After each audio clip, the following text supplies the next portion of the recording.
to another episode of Tales from. I am your host, Cybersmily. I am your co-host, Wisdom000. We have a good good bit of news today. We've got the Forlorn Hope. It's finally out today. They lift the embargo, so we're talking about it. Yep. No, Ray has been putting news of it. I want to thank Artal Sorian for providing us with a preview copy, so we can actually talk Yeah. about it.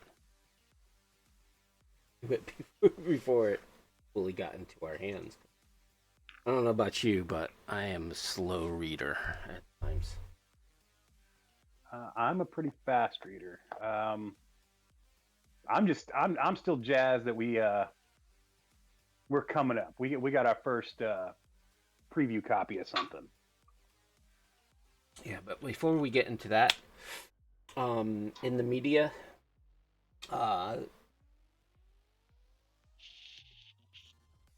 other stuff that I've mentioned in the past, a couple things I came across is like saw a mention of a possible reboot of The Running Man, which was based on a Stephen King novel or story.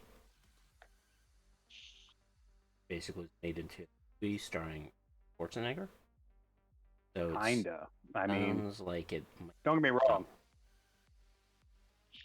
I love the old Schwarzenegger movie, but it had, other than sharing the same name, the same title, it really had nothing to do with the book, Right. the short story. Yeah. The main Um, character was not an action star or bodybuilder. no, no. Um, so I don't know other than that it supposedly starting to be worked on. There's another movie called Black Bag that's supposed to be coming out. I have no details about it, but Black Bag sounds kind of biash. Um, Yeah. so I don't know all the details. Supposedly, it might be coming out next year, late next year, or even in 26. 26. But we'll see, right? So, other than that, there's a couple you should be watching, like Citadel series, It's Black. pretty good too. All right, definitely. It is Tron. it is definitely more espionage, spy stuff, but there's some cyberpunk elements to it. Time. Tron Ares is still coming out in 26. It's hard to say that. Um, and still kind of vaporware, but it was mentioned that I saw about new releases coming up. Metal Gear Solid. So there is a lot and a bit of development, but again, it's I a mean, long road to get things here. after Last of Us and Fallout, there's hope on the horizon for series based on video games. Yep. It's still I still wouldn't put all my eggs in that basket, but it's not that this is going to suck that game adaptations have typically been. Yeah. And speaking Although of I those may two be, titles, they are been renewed, so they are coming back. hmm they've already got trailers out for Last of Us season 2. It looks fantastic. Um, Honestly, I know I'm in the majority, but I very much enjoyed the Resident Evil movies. I liked them more than the games. Yeah, they were I fun fully movies. understand that they weren't faithful at all, but if I get to see Mila Jovovich naked, I'm happy. That's all you need to get my admission money. That's it. Pretty much, yeah. I'm going to hell for that, but like it's misogyny on the highest levels. But I don't care. Well, other things is apparently the two issues for the latest Cyberpunk 2077 Kickback. Dark Horse get kicked back, kicked down, Well, now you got me wondering. kicked down. Okay. So issues 2 and 3 are out. 4 is coming, and you can pre-order it. So that's their I latest quadrille. Is it a saga or is it a trilogy? It's not a trilogy. It's a quadrilogy a mini series. miniseries. But they seem to Yeah, always four do seasons. 4. So Yeah. I mean, 2 is a couple, 3 is a crowd, 4 is more, and 5 is this has been my favorite of the Cyberpunk 2077 miniseries uh, since Trauma Team. To be honest, like this one's cooking. You Have My Word was really good too. that is my favorite. But this one is moving along at the right pace and pushing the right buttons for me. Has like a drive and fairly fast enough, but a little bit like that. Well, like the first movie before they got stupid. 4 is a part. There you go.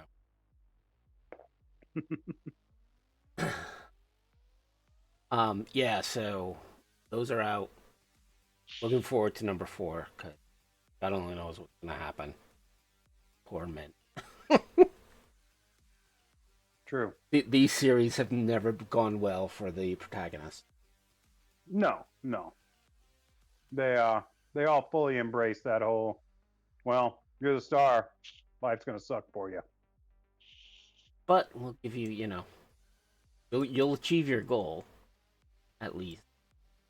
Die To the happy. point where at this point it would be more cyberpunk for them to have a happy ending than than for them not to. True.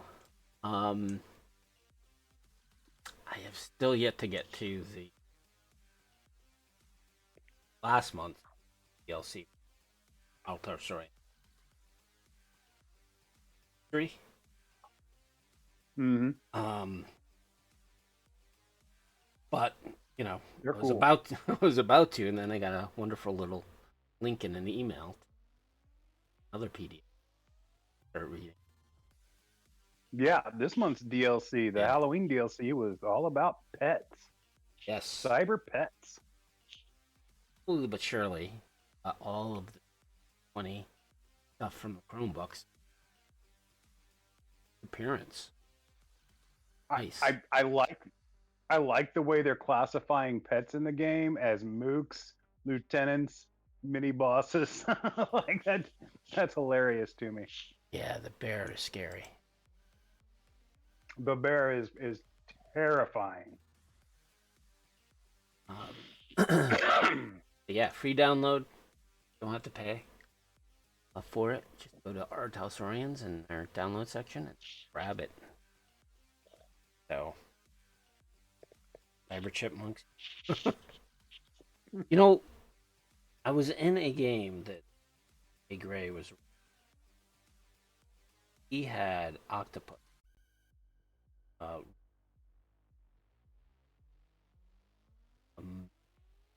AI bastard. Surprised that in this He's saving that for something special, he is. Well, I mean, octopi are ridiculously smart and ridiculously sneaky, and like if they were just bigger, they'd be terrifying. which is Or why the sea monster versions of them are so very terrifying. right, and the other scary thing is if if they lived through procreation, right, Yeah. and were able to, they're young, so they're not smart enough to know. Oh, I can leave my nest of eggs, go and get food for myself, feed myself. I could die uh, guarding their eggs, which is They're admirable. pretty dedicated parents. Yeah. Yeah, but intelligence, if they have that generational thing, scary. Kind of like COVID, not COVID, Corvids. Yeah. Yeah. Why they're smart is actually take care of their young for several years. And also, it's theorized that the only reason that they don't get bigger is because they die after mating. Yeah, Like if you go to there's an aquarium in Tulsa that's got a giant octopus. I went there last year and took a look at it. That thing is a monster. I would not want to be in the tank with it. Let's just say that. yeah, but even if they, even if you prevent them from procreating, they can't. They only live like 4 or 5 years Yeah, at most. they are. I mean, that's a long time Yeah. for a fish. So that's your biology course. No. Um, again, Artelsorian is working with Nexus,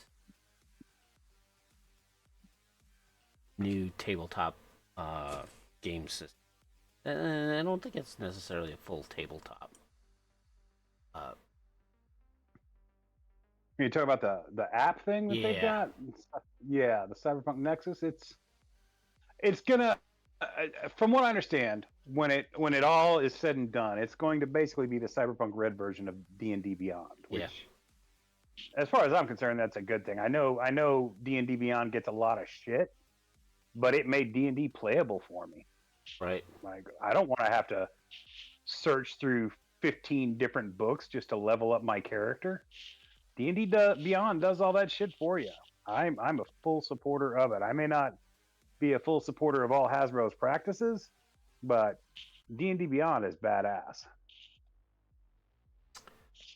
So, hopefully they won't do a 2020. They do. My site's number days might be numbered as a user. No, no, I mean your site is Oh, it's too hardcores. fucking useful. Yeah, it's gonna be where it's at for a good long while. I don't think there's I don't think an app is gonna come along that's going to make it obsolete. Like because it would have to take all the information you've already got and combine it all in one place. And that's asking a lot. Yeah. Yeah, I kind of feel bad for the developer who did the red. Gonna have. Yeah. I hadn't thought about that. Poor bastard. Well, people have opinions, right, of various. That's why there's so many VTTs out there. Mm-hmm. And I don't think Artel Saurian is necessarily kind of like Hasbro. That this is the tool you have to use. Dungeon. Right. Try to force that. I mean, granted, Games Workshop, I think, how draconian are with it. A little bit, yeah. So, yeah. Early access is live, so I have hit my toe. I might. Check it out. I played around with it briefly. The character creator's not live yet, so Mostly, it's just for like managing campaigns at the moment. It seems, but it's neat. Like it's got a.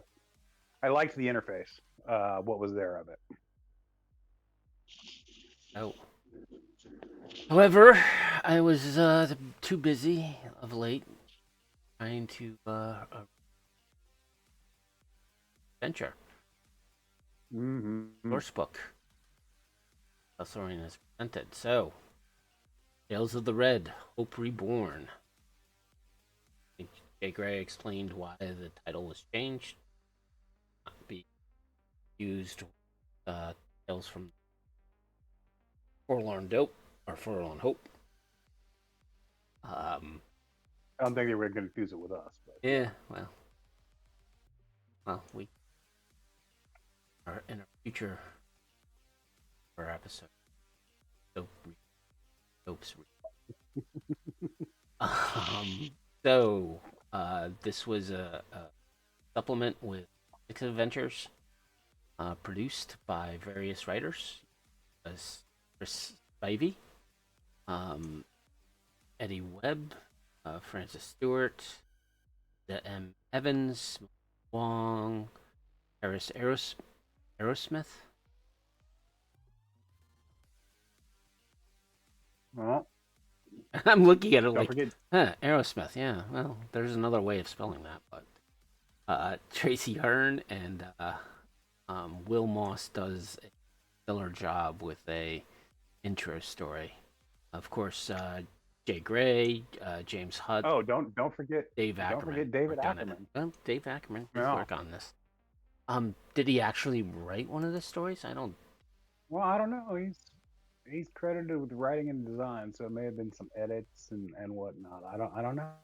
We could ask him next time he's on the show. Well, it's Uh, similar to the 2020 stuff he right, which was I yeah. don't think Dave ever one of the books, but he definitely a person.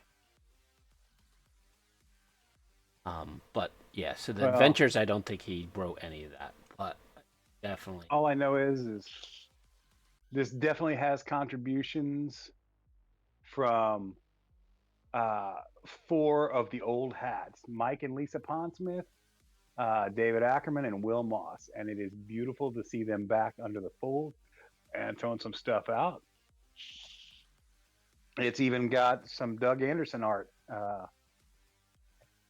Mm. Now it's just a reprint of the cover from the original Tales from the Forlorn Hope, but I mean it's nice. It's nice that the old hats still get their dues. Yeah, so 8-bit on chat said Dave wrote the intro and narrative. I thought that was Will Moss who did the narrative. Will Moss, yeah, Will Moss wrote the intro. Now Dave might have written the narrative, but Will Moss definitely wrote the intro, Yeah, I think, like that full intro short story. and knowing Dave, I think he probably did a lot of the sidebars, just because Yeah, he's done that in the past with a lot of the supplements. Um, and that's how he credits himself. Like, hey, I'm I'm sure he was brought in as partial editor or proofreader, uh, and he known to kind of like, well, this area needs some uh, info. Yeah, but speaking of Will Moss, actually, we listened for interview. Pretty smart guy. I think that we had a mm-hmm. great discussion with talking about cyberpunk genre, how the world did, just his experience for Alter Starium, and the I love cyberpunk the computer game that never was. yeah, that was an interesting bit. I love the insights we get and Ooh, Jay Gray has joined our chat. Dave wrote behind the the scenes. Hopes timeline and did some of the beta development. Thanks, Jay. Oh, well, thanks, Jay. Yeah, it's good to see you, pal. Uh, no, So, I mean, Forlorn Hope was. We've said it before. We'll say it again. Like it we loved it so much we named the show after it. It's definitely my favorite of the official campaigns from the 2020 line. I know Land of Three is more expansive and all that, but yeah, Forlorn Hope was my jam. Which one of It's us something is that I could cutting in and have. off? Hold on.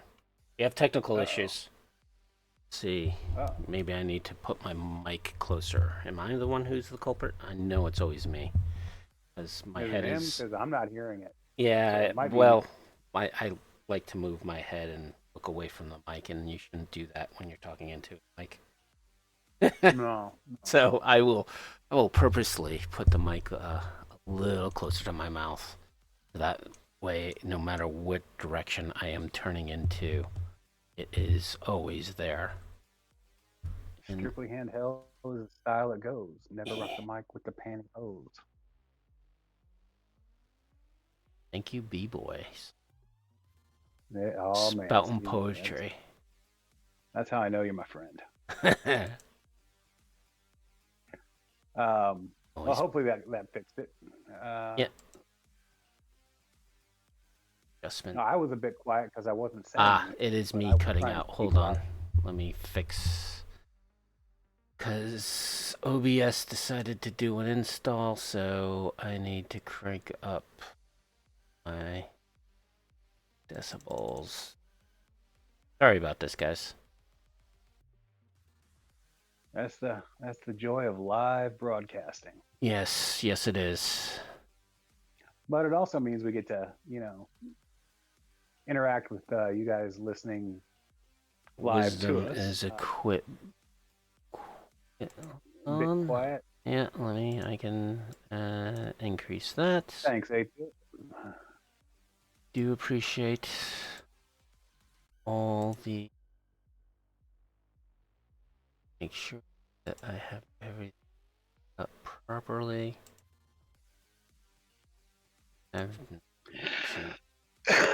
Yeah, I got a blue screen of death this week, so my whole machine has been up. Ouch. Yeah, it happens. To reinstall some different drivers and other fun stuff, so. Alright, so hopefully that fixes all the volumes. I see everything going into yellow. And try going forward with this. Thank you for bringing that to attention. That means I have less editing to do on this. So illustration. So the main illustration was by I'm gonna butcher this guy's last name, Sebastian Schmid. Schmid is that? That's how I'd do it. That's how I'd say that. We have artists We got from 3-Bit Studio, Adrian Mark, Alvaro Vidal, Bad Moon Art Studio, Diego Martinez, Doug Anderson, as we mentioned, Elena Lorenzo, Heck X, Joel Chiem, Holtzman, Joshua Calloway, Linda M. Evans, a writer and an artist, Lisa Barron, Misael Manning, Neil, I'm not gonna pronounce that name. Branquino. Pedram Mohammadi, Richard Banganangli, Bagnall, Sebastian, of course, Storn A. Cook, and Torben Waite. There's also some special guests to Patrick Mills, who is for Cyberpunk 2077, I believe. I can pronounce the first name, which is Luigi, and Luigi Anachiaricho. I Now I may be butchering that. It may be Anachiarico, but it's something in that general family, the vicinity. Yes, and Mr. Seth Gorkowski. Friend of the show, Seth Gorkowski. we're gonna talk about all about him a little bit later on. And there's a homage to Scott Ruggles, sorry, at the end of the page. For those who don't know who Scott was, he was an artist as well as a writer in the beginning days of Cyberpunk 2013 and 2020. Sadly, he passed away this year. We weren't able to up an interview with the cast, however. But Mike says he's walking the streets of Night City. Yeah, this is the first book released since his passing. Yeah, it's a nice tribute. So, the Hope. Jay Gray writes a quick introduction, talking about the history, where this came from, where it's going. I think there's one little misconception about the previous, and I've seen this done many places, and I think I addressed during our review of Tales from the Forlorn Hope. Yep. That adventure was world spanning, but it wasn't every single adventure. I think there was maybe at most 3 adventures that were actually not within Night City or that general area. So, but again, based off of Frank Fry, if he kind of envisioned the Hope, and Will Moss basically took some of his vision and added his own twist to the supplement. And it was ran with it a whole hog. It was funny that we were listening to the interview with Will Moss. We were kind of shocked that he never really ran Cyberpunk. So, that definitely was not the impression I got reading the original. It read as though written by an experienced GM. Yes. So after the introduction, there is a little bit of information about the supplement, how to read it, how to look at it, how to use it. This is where I think one of the key and one of the things I do like about this supplement is info boxes. Mm-hmm. So info boxes in the supplement, and we're not going to try it. So first off, we might talk about spoilers, but we are going to try not to talk about spoilers. We're just going to talk about the high level of the adventures. Yeah. Yeah, some spoilers are going to be impossible not to throw out there, but we're going to try pretty hard not to throw out spoilers about any climactic moments or any like big surprises. Yeah, and Jay Gray. I don't know how well. Well, Jay Gray already gave a little bit of the spoilers of the different adventures and what they kind of center around. He didn't go into specifics or outcomes, but and we're going to try to avoid those as well. So, however, be warned, if you're a player, wait for your GM to run this and then maybe listen to our review. Or if you're a player, as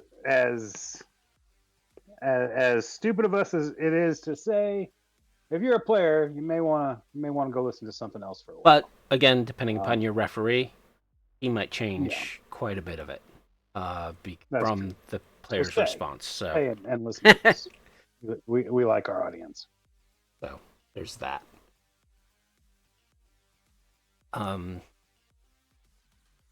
So they also give you kind of a general sense of how many IPs throughout this campaign, because this is a campaign book. So do not get that mistaken. These adventures are all really coupled. They're very much written to flow one into the next. While the way you go about most of the missions in the book, uh, most of them give you a fair amount of leeway as to the approach you may take. Um, the book very much wants you to do them in the order that's laid out. Yep. And again, I think during our description and our talk about this, I think we'll be comparing it to original Tales from the Forlorn Hope. Is not criticism, just a critique. So, Yeah, I mean it's a legacy product. Yeah. Featuring legacy NPCs and legacy locations. Not comparing them would be more of a disservice than doing so. So, and I think that's one of the weird things about gaming and comics and most genres in which you have a fan base who has kind of lived with that particular product. Well, I think it's even more a fan base for gaming is a little more passionate about the various worlds, but they're also depassionate because your cyberpunk world is different than my cyberpunk. And I think that goes through a lot of the. Yeah, I mean, if we both stick to canon sources and use canon, our worlds are going to be different. Different things will have happened. There will be different important NPCs. There will be different outcomes to certain events. It's just the nature of role playing. Yeah. When anything goes, anything does. So 8-bit Oscar 5 talks about how to compare, how to measure threat levels, total IP to measure, instead of level. So you could do that. I know that in Listen Up You Primitive Screwhead, there was definitely a certain power level and skill points that Craig? No, it wasn't Craig. It might have been Spike or Benjamin who talked about the different power levels and NPC levels. Oh shit! No, you're. Yeah. I mean, that's like half of them. We'll call you Oscar. Specific conversation you might, yeah. Yeah. So I don't think so. I think it's more geared towards, and I know Jay Grave mentions this, towards the MOOC system that John created, which was basically here's a MOOC versus a lieutenant versus a mini boss. Now, you might want to. I was going to say traditionally, Oscar, I have used total IP as a rough measurement of power.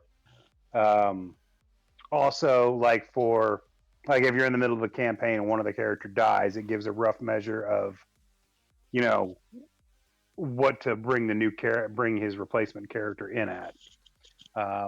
With Red, I don't know. I haven't played enough Red to really really have an opinion based around that. I think, yeah, but see, the problem is, when it comes to Cyberpunk 2020 or Cyberpunk Red, the factor of equipment is also kind of a game changer because both systems, who cares about your skill level? You can give them a and wipe the group off the earth.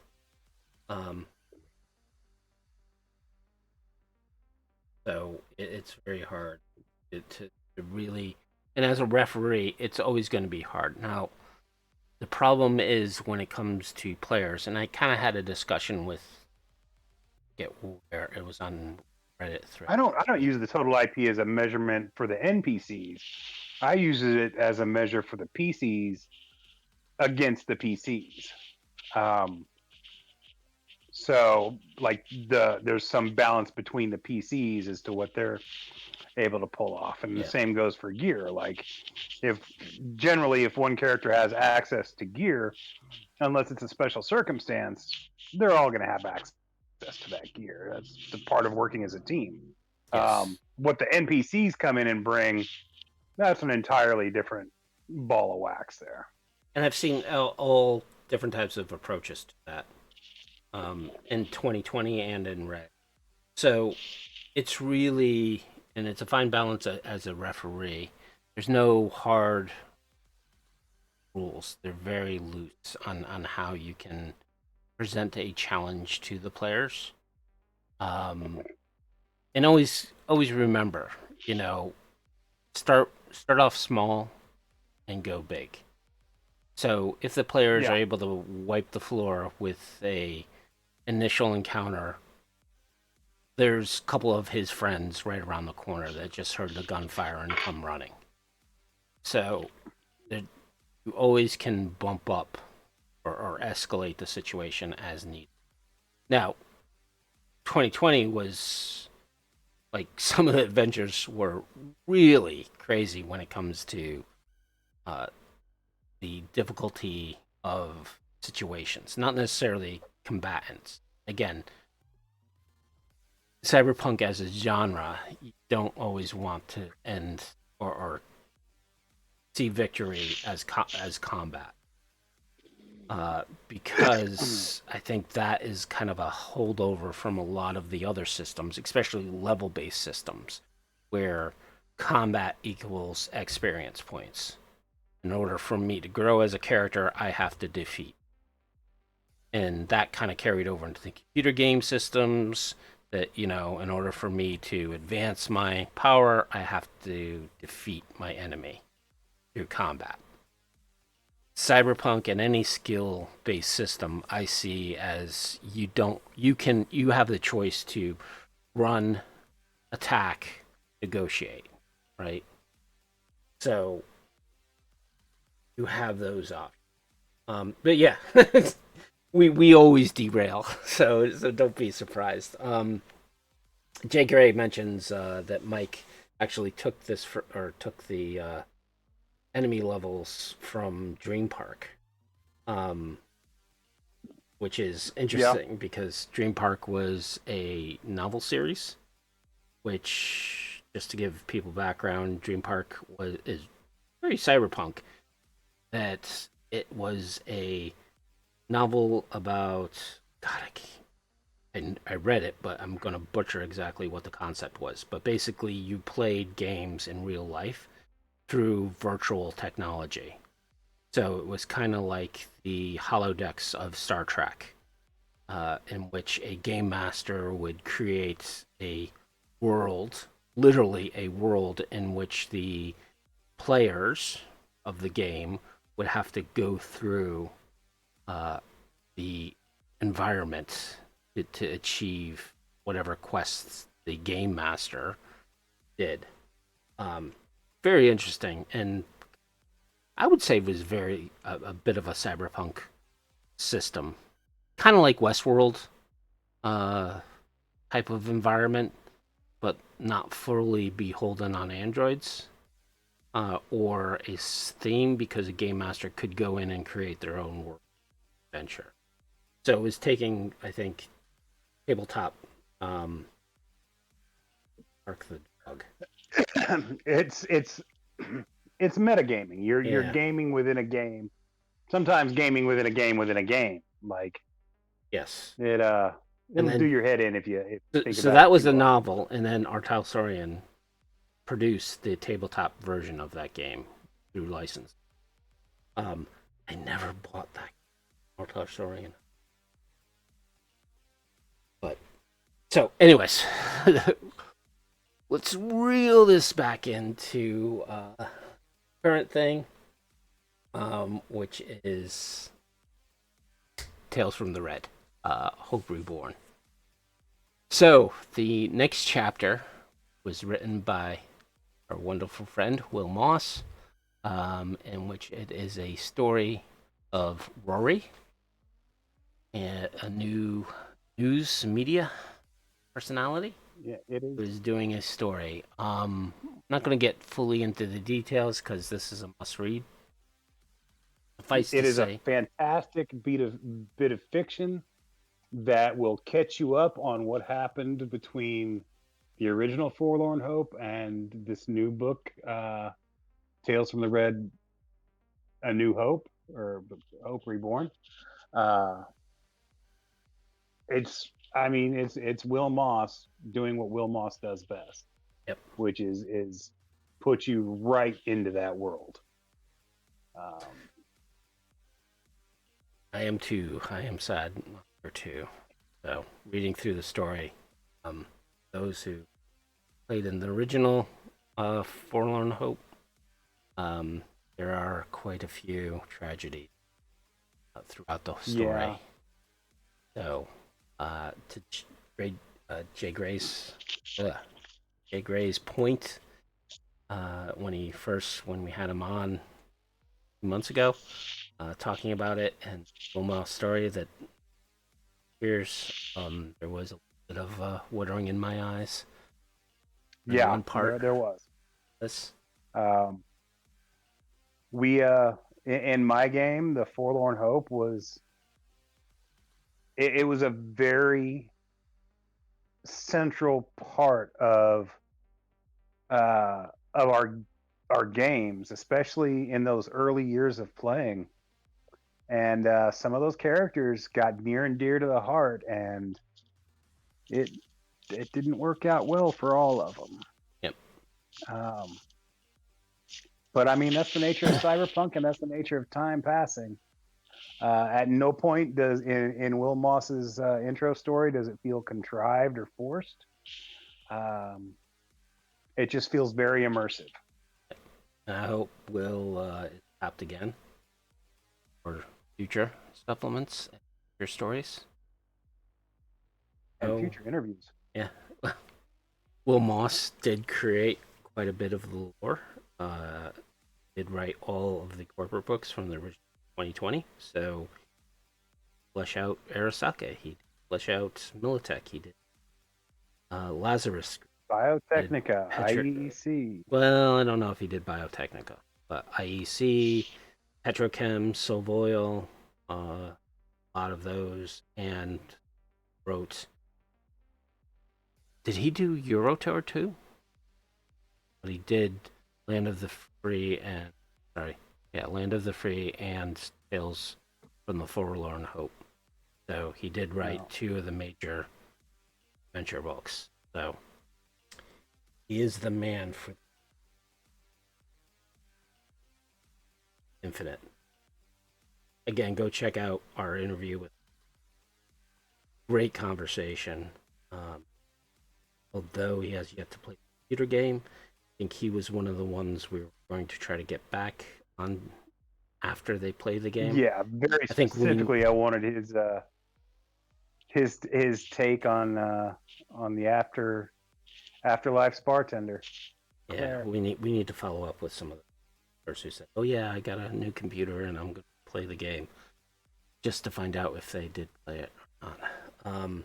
Anyways, so yes, this background story, um, it has been 20 plus years since the first supplement, so there are some people who are no longer with the Hope. Uh, so well worth the read. Great story. Um, yeah. The next section is we get to the history of the Hope and how it grew up. I think it was nice to see the Willow sisters, who was part of the Night City lore, mentioned. Yeah. And great. Um, so yeah, and then we get into the Hope in the first adventure. So some of the characters from the original, and this is just a critique for this big first part, was that some of the original NPCs, specifically Roxy and Kissy. So in the original supplement, They were a team, two women. One was a girl, really, about 18, 19. Um, they are mercenaries who hang out at the Hope. Um, I would have liked to have seen, now that they are a married couple. Um, Also, learning that Roxy was actually African American, which kind of wasn't necessarily mentioned in the text of the first book, but the illustrations didn't make it seem that way, which I don't mind. Um, I don't know. It was Her black name and white was, art. yeah, Like it didn't it didn't dawn on me in the original book, but going back and looking at it, I could definitely see how it would yeah. how that yeah. And then in this book, they are a married couple. Uh, in the first book, they were basically all about chasing guys, except for that one really cute guy. But I think it would have been nice to see in the introduction, and again, this is just my opinion. No, does not matter now. But just to have kind of how the original Forlorn Hope had the interview questions of all the staff as well as the patrons or regular patrons, kind of interviewed by Yeah. CJ O'Reilly. I would have liked to have A seen that section that because that would have given a referee kind of a bit of a background of each of these NPC characters, even though it was a good chunk of the book. But I think the Forlorn Hope it's needed because once we start getting into these adventures, and this is another opinion of mine of the book, is the crew, i.e., players, really have to have history with Marianne, and the Hope. There, yeah, I mean because certain it events is, only make sense if like they're written to be emotionally impactful, and if your characters aren't already invested in the hope when these things happen, then there's not going to be that emotional impact. yeah. Um, my strongest advice in this regard is get them going into the before the game ever before you start running these campaigns. Have them start being regulars at the hope. Just have them go to it. It's a solo bar. Veterans hang out there. People get jobs there. Um, use the original Forlorn Hope source book for the maps and whatnot. Let them get to know the bars regulars that way. Because I agree, the book really could have benefited from an introductory section where you get to know the actual personalities of each of these NPCs in a little bit more Well, focused of a narrative. and I think it is a Um, must that you run from the digital pack. I want to make sure I get these names right, so people go to them. So the data pack digital, or sorry, the data pack has short scream sheets in it. One of them is up beforehand. But there is a scream sheet for the digital divas, which there is. So there's two scream sheets in the digital pack or the data pack. Uh, Digital divas and Don't Fear the Reaper. Those two adventures are a must before running this supplement. And then from the Tales of Red first supplement, make sure that. Sorry, I'm quickly running.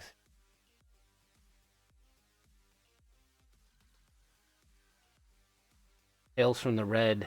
you also need to make sure that you run Reaping the Reaper.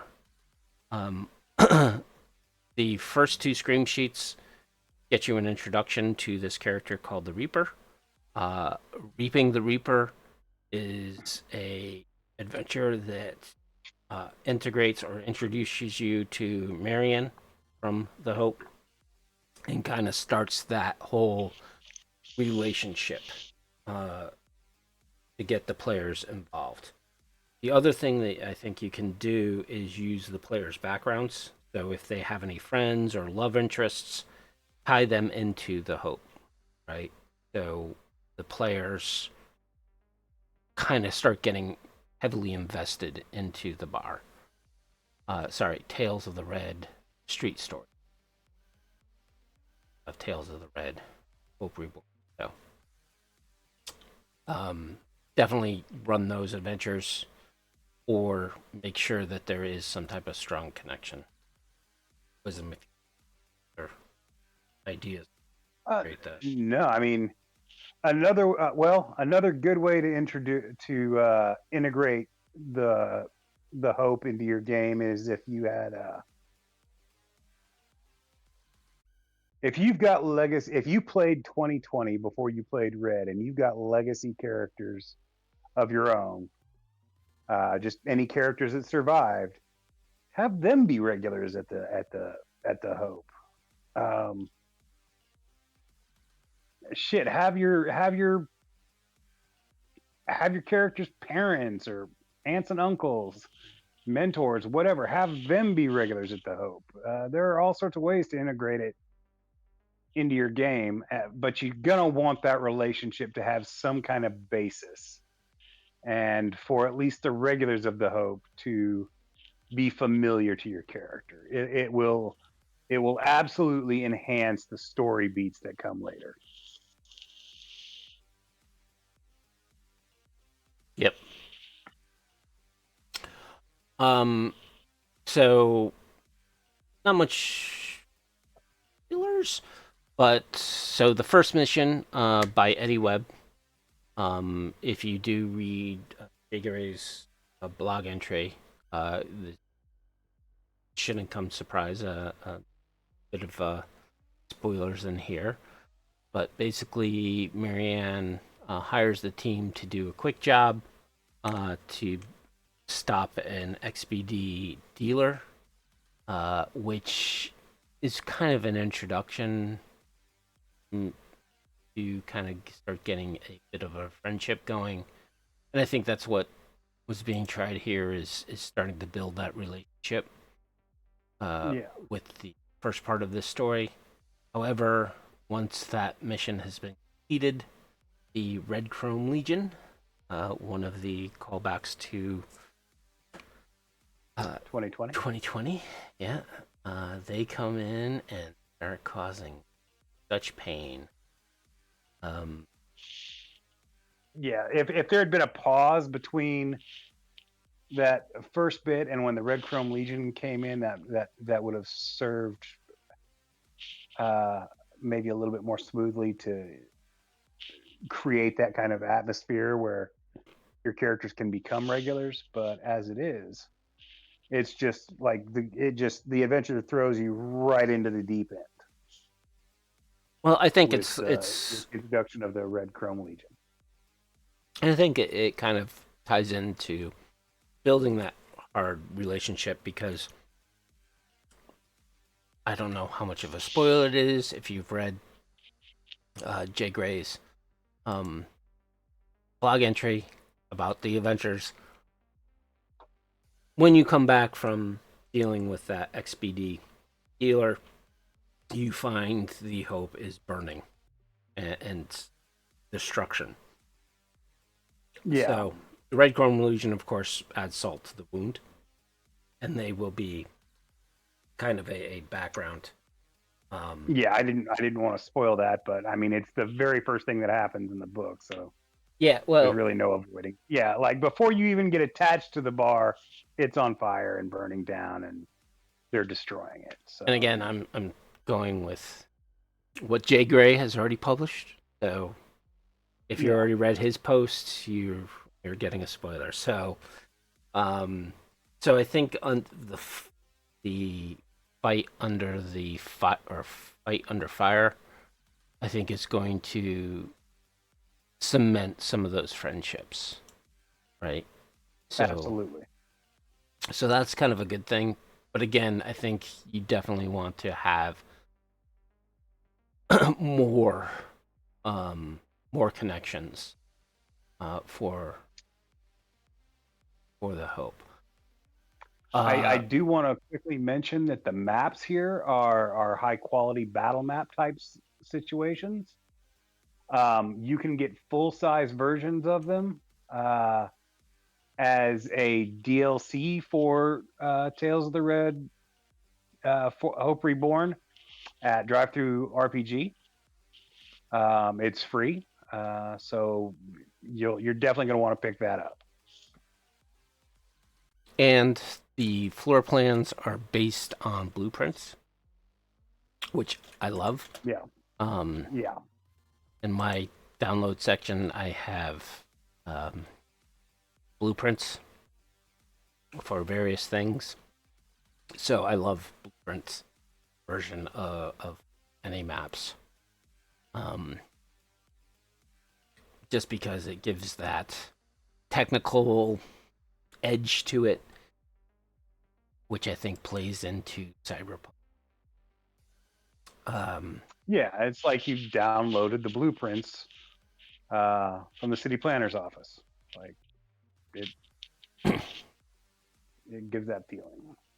so the one thing I loved about this adventure, and this is going to happen throughout the book, is kind of a countdown.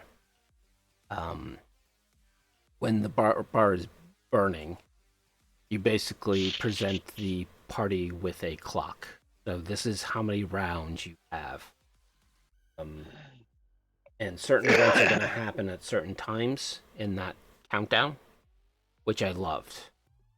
And then Yeah, it takes that and starts separating it to the whole if you do this, then this happens, which Will Moss in his various adventure writing would always do that. Like, if the players do this, then this is what happens, and gives a quick paragraph or two. yeah. And He knew he then, couldn't account for every situation, but he tried to give you the laydown for what happens in the most obvious ones. and this adventure does pretty much the same thing, in which if this happens, then do this. If they choose this option, then this happens. Um, and again, the whole beat chart. Each adventure has its own beat chart.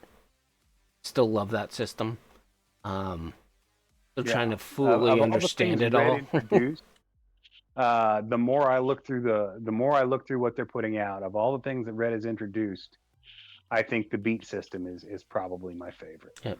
Um, it's a really brilliant method of role playing and running games. But yeah, I love the countdown. Um, but of course, after the bar blows up, then have the Red Chrome Legion or Assault on the. I like this adventure. Uh, Again, I think the introduction of that clock really solidified or helped the referee kind of maintain or have them have an understanding of the chaotic nature of a building exploding. I think it also built in. Ray says the B chart was in. I gotta get that supplement. All right, but Well, shit, I did not know that. the other thing I like Thank. about this adventure when it came to the clock was it started presenting very large chaotic scenarios, and allowed the referee to kind of segregate or start coming to grips and understanding how to deal with large chaotic scenarios, because these types of scenarios are going to escalate in future adventures. So once you, as a referee, once you get this under your belt, you'll be able to handle the bigger ones, complex scenarios. Yeah, it's some really good advice. I know experienced GMs who have problems with these kind of chaotic situations where everybody's running around doing different stuff. When I tried to do it as a beginning GM, it was a nightmare. Uh, so it's nice to see some advice for this laid out. Yep. Um. So even though Jay Gray is saying, "Hey, it was done in Dreamlands. This was done in Dreamlands," Mister Gray, you need to get Dream Park, not Dreamland. Sorry, I've been playing a lot of Cthulhu. Dream Park. Um, you need to get Dream Park as a downloadable PDF on drive-through, buddy. If Is you it not can, available on Drive Through? it doesn't seem to be.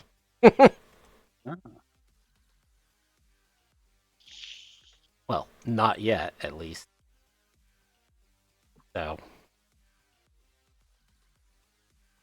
sounds like Well, there's yeah. a lot of inspiration from Park.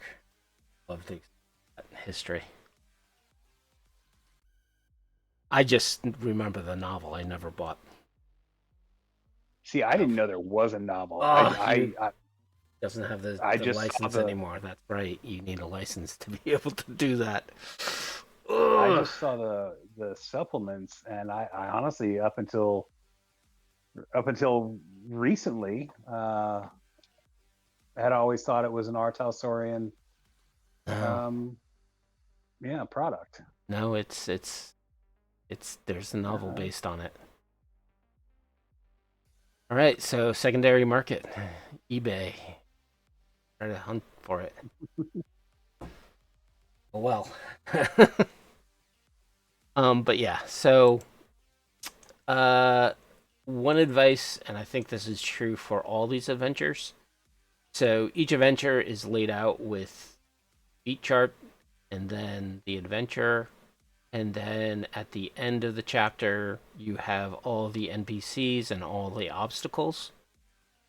I would strongly suggest, if you have the PDF, to print out those pages at the end of each chapter and have them sitting like a cheat next. sheet. Yeah, like a cheat sheet. Um, I do this with a lot of the supplements I have on PDF, just to have that whole section off to the side so I can quickly go through those pages and deal with it. And then either have the adventure printed out in another part of my desk or behind the screen, or if I'm doing it through my tablet, I can just view it, but just having those sheets off to the side, being able to mark them up quickly, is priceless when you're running adventures. So, and it's nice that that Altarsarian segregate sections, so you can print those pages separately if you have the PDF. Again, brick and mortar, you can get the PDF and physical copy, um, as well. So, uh, anything else you want to talk about with this first adventure? I think we covered all the stuff I wanted to talk about. Yeah, let's before I go off on a whole rant, I will just say that I love the art.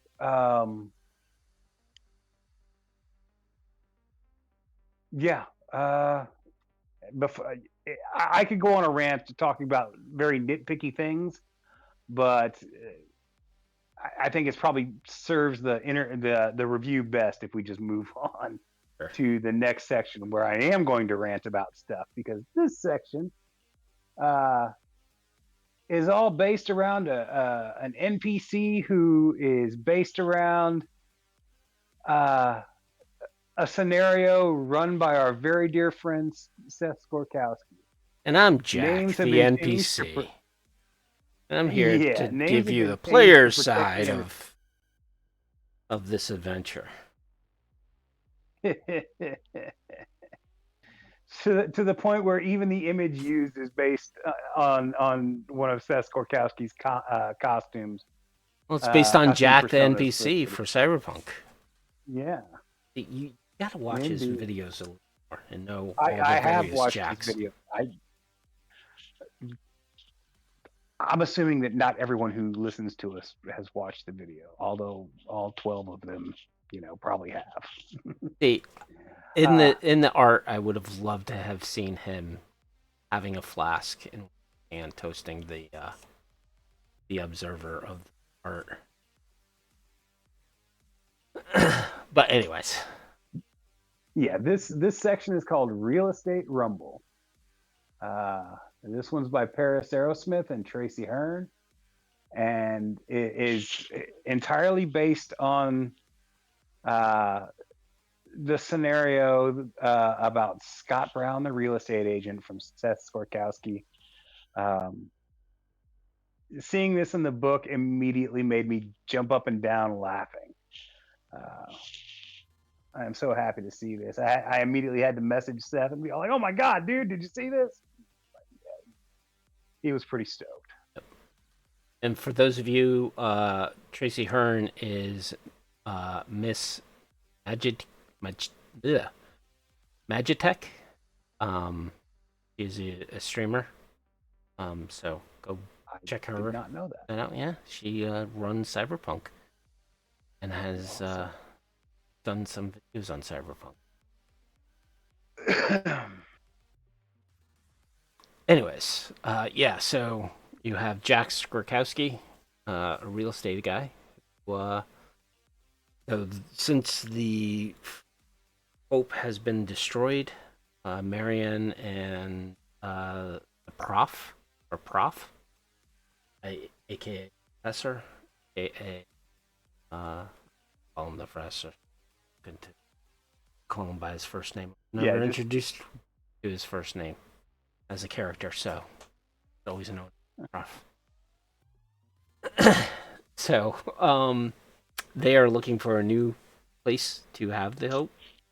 So Jack basically contacted to try to find a place, and he has the group go in and basically investigate. Or sorry, he is going to find a place, but he has kind of a side gig for the players to deal with a haunted building.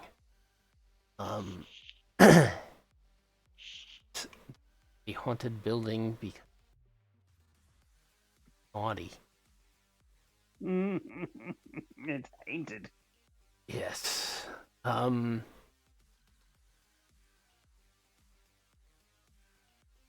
Mentioned who the adversaries are. Yep. So Jay has already spoiled it. So the building is. So Jack apparently pissed off some bozos, and the bozos have kind of started messing around with Jack.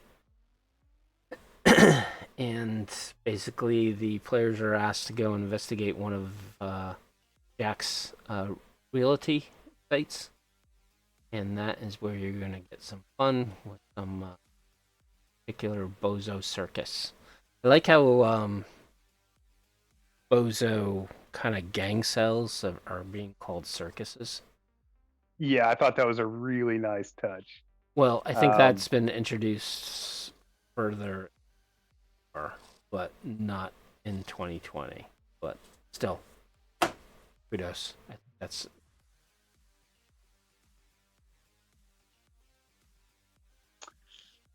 So Cirque de Bozo. Yes. That's brilliant. So although anytime I think of Cirque du Soleil, like Cirque de Bozo would seem to me to be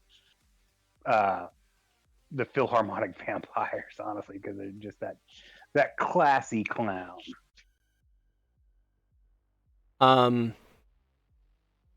So the adventure, it's pretty. I would say this is probably a multi-session adventure. Uh, so the first thing If is done right. you have to investigate the building that Jack has been having problems with, which then leads into other clues, in which a NPC is going to be introduced, a new media NPC that the players can probably use as a contact, which I like, uh, just because as adventures go, uh, introducing new NPCs and new resources that the players can tap. Yeah, like if there's anything players or characters should be able to take away from any adventure, it's at least one new NPC, even if they never tap into that again. Contacts are contacts. Yeah. Jay Gray reiterates that he put a big warning at the beginning of his blog about a spoiler, and I think we did we did do we did it too. say that there were spoilers at the beginning of this, so keep in mind. And like I said, if you're a player and you've already listened to it, there are definitely other Yeah, sources in which we, you can we find out about how the adventure is. And again, I think we put up the warning signs. We sounded the klaxon, but I'm not going to feel too guilty spoiling something that you spoiled yourself, Jay. but for when it comes to spoilers, just our little tangent. I never mind getting spoilers because the experience going through it will always be different, right? So I hate spoilers. oh, dude, I've had plenty of spoilers of various movies. I'm like, oh, okay. Um, I watched the movie, love the movie. Sure that I was given a spoiler, but you know, watching the movie, I could see, all right, yeah, I could see where this movie was going, right? Which is when you get to a certain age and seen so many movies, you get to the point where it's like, yeah, I see where this movie's going. It's not going to surprise me with this twist ending. Um, Sure.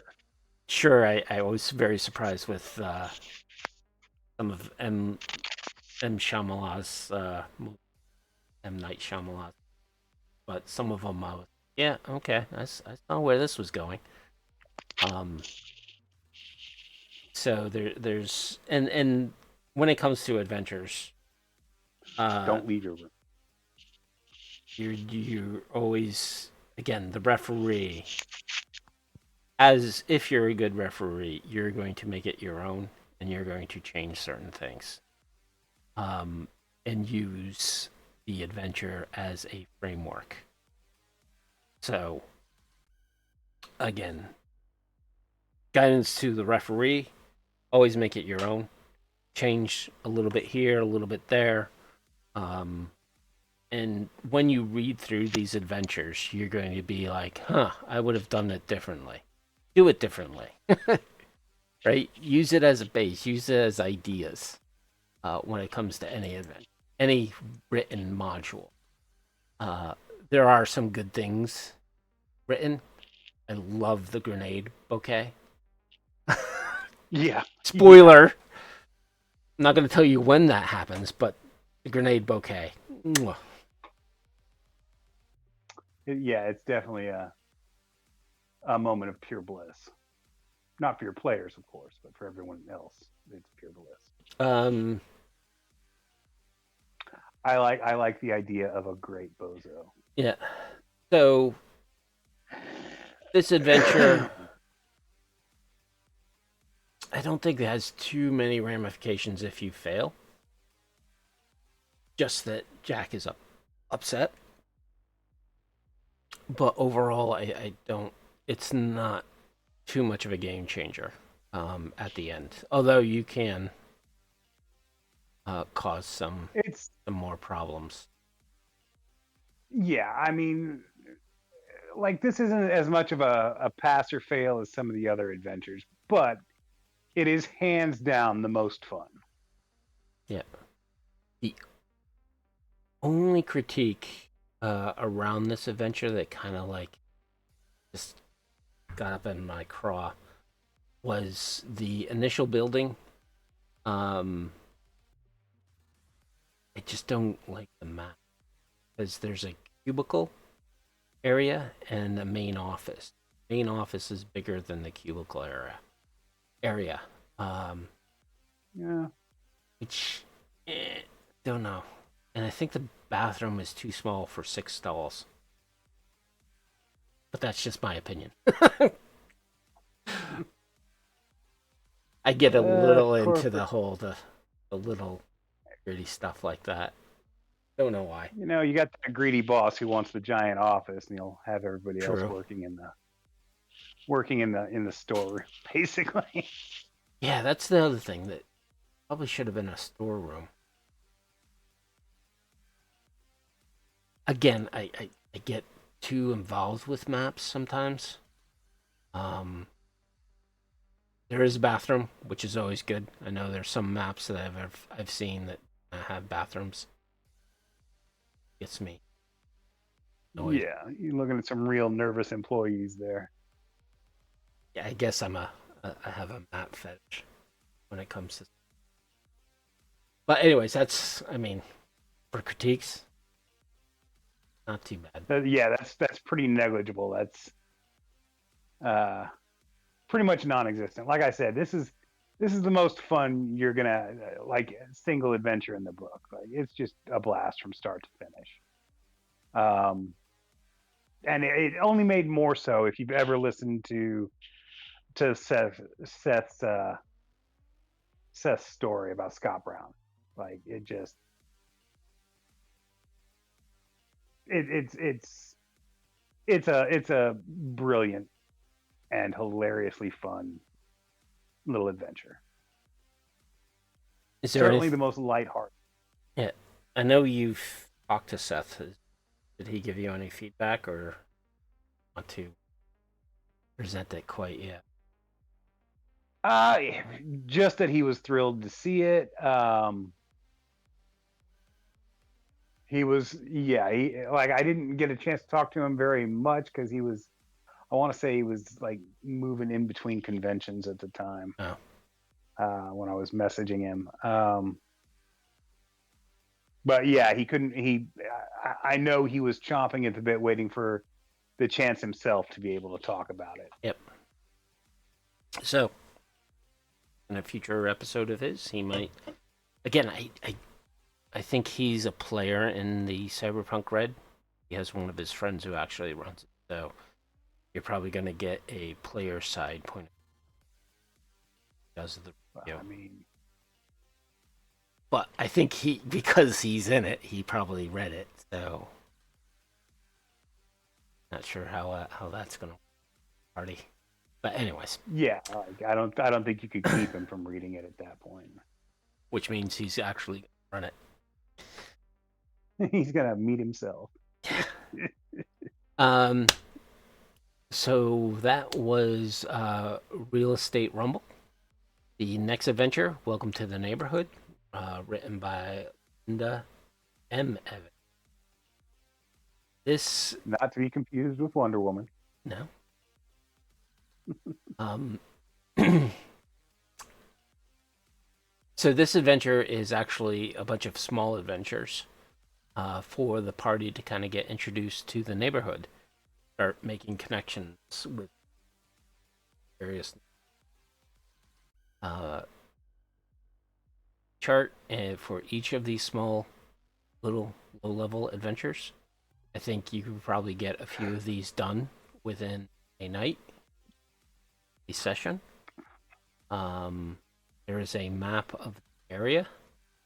Um, it's a bit sparse, but if you know the region 2077, you know some of these regions don't have a lot of buildings that you can get to.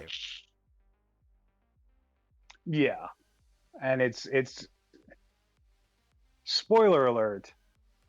This is where it explains why the Forlorn Hope isn't where it's supposed to be in 2077. Um, which I mean, I spent hours looking for the hope, uh, and now I know why I couldn't find it. Well, the afterlife is Canonically, also one of those places that you can't find, and there's actually a. You're gonna love this. There's a mod that will actually find you the afterlife. what do you It, mean you can't find the afterlife well, in the not the video game? afterlife, the original afterlife. No, Oh, not okay. the was not the afterlife. Christ, where did they hang out? The rainbow? No. Who are we talking about? When Johnny goes and gets Rogue help, uh, Storm Oh, Arasaka in okay, yeah. 2013. Ah, I The forget the rainbow, name I now, thought. but yeah, yeah, Anyways, the rainbow. right? So there's a mod that you find a building, a, a building storefront that's all boarded up. That is the rainbow. 77. I came across it and I started doing. Am I just finding it now that you have this little flashback session, or is it always been there? Odd. Apparently, it's odd. Because that's the one thing that playing several several hours of 2077, so many things that I'm finding every player. Um, Dog says 5,000 hours, Nice. but that's not true. Having the game on in the background, not necessarily that I'm actually being, but yeah. Upset. Anyways, back to the neighborhood. Um, so there's several different adventures. Um, some of them made sense. Some of them, I think I needed a little better understanding, or might need something. First one is the shark. So basically, it's a hostage situation. Have to go help out. Uh, I like it because then you're introduced into the people here.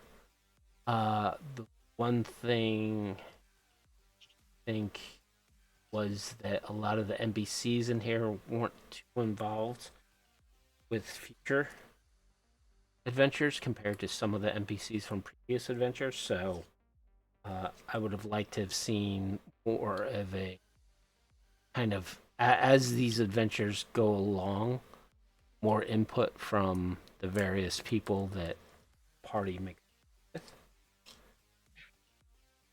Again, small complaint. I think as a referee, you definitely want to think about that and with ideas of how to introduce some of these previous NPCs that the players help out.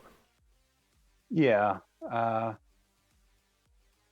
I agree. It would have been nice to have just something to let us get a better grasp of their personalities. Um, it it would have served the overall product better. But I get why it's not there when you're rushing to push when you're trying to put out a book. Page count matters, um, and you want to provide the most bang for the buck. Uh, so some stuff has to end up on the editing room floor, unfortunately. Um, Now, I'm not saying that that's what happened here. I'm just saying I get that that's the process. Uh, but Yeah, overall, I mean, this at least GMs have the freedom to flesh these characters out for themselves, and I suggest that they do. Like, if you're listening to this and thinking of running this adventure, some of these characters that, some of these NPCs that become important later on but don't have these personality write-ups, you're going to want to put some thought into that for yourself and go from there. Yeah. And with the first mini adventure, Shark, what do you think of Lucky Charms? Uh, eh, you know,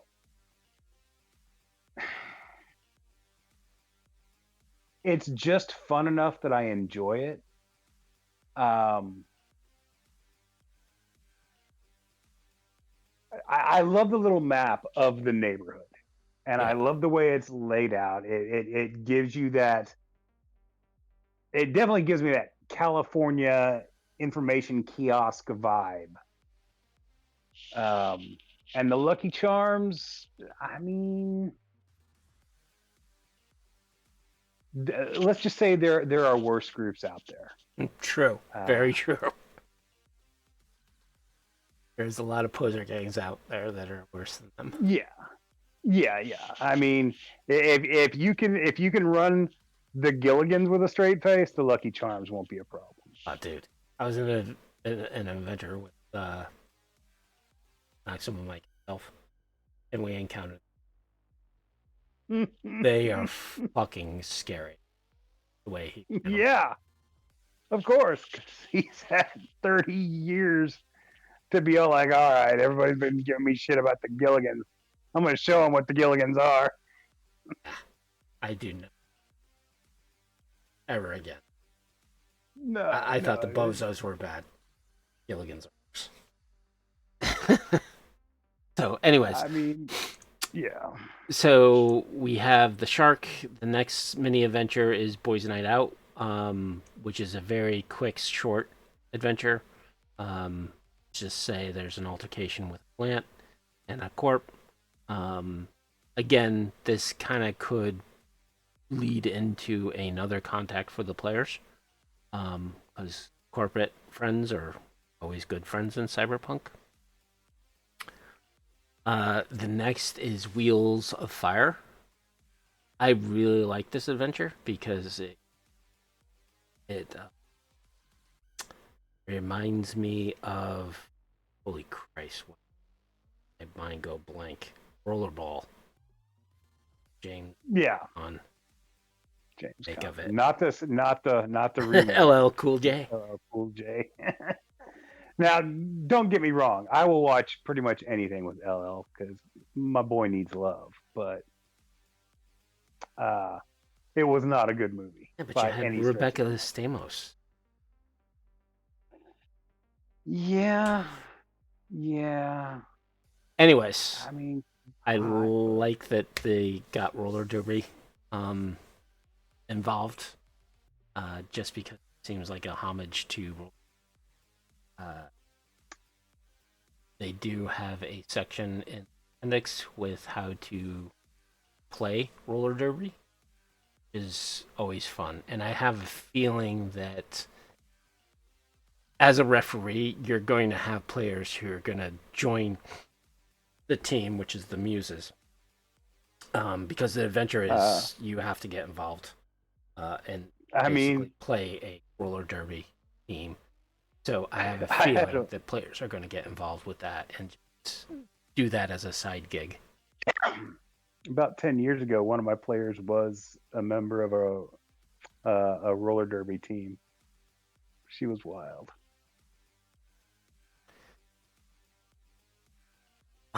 That's a future episode. You can talk about your experience with. I also love that the roller skating rink is called Xanadu.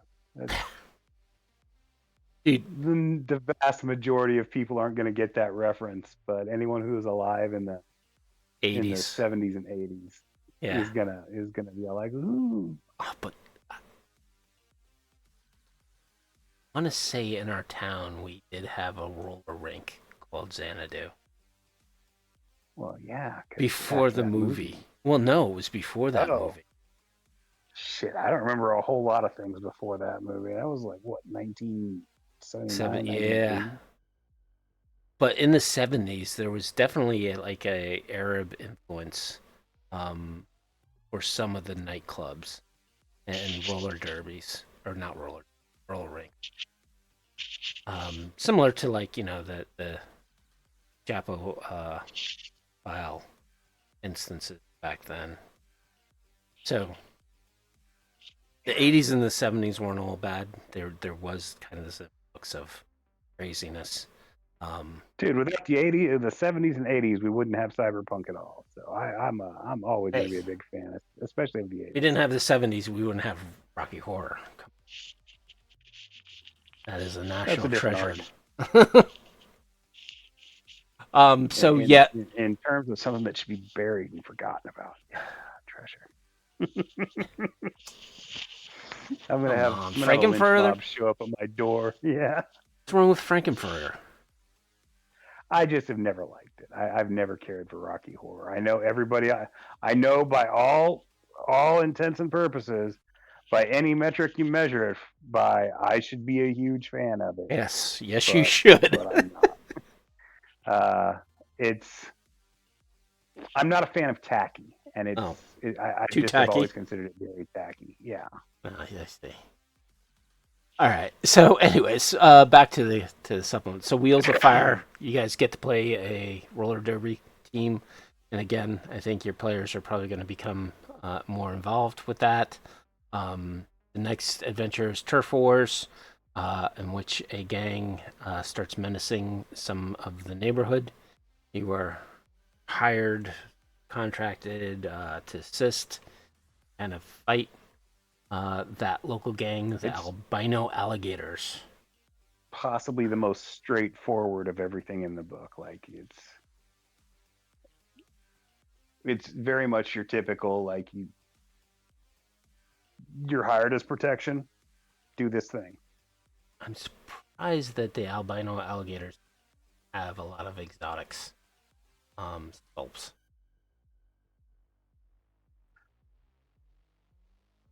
I mean, going reptilian as an exotic, that would require a lot. Like not just in terms of like money, but like that's a real commitment and Yeah, but you get the inspiration one that's from Suicide Squad. sure you can make yourself look like Killer Croc or whatever, but there's a I don't know. Um,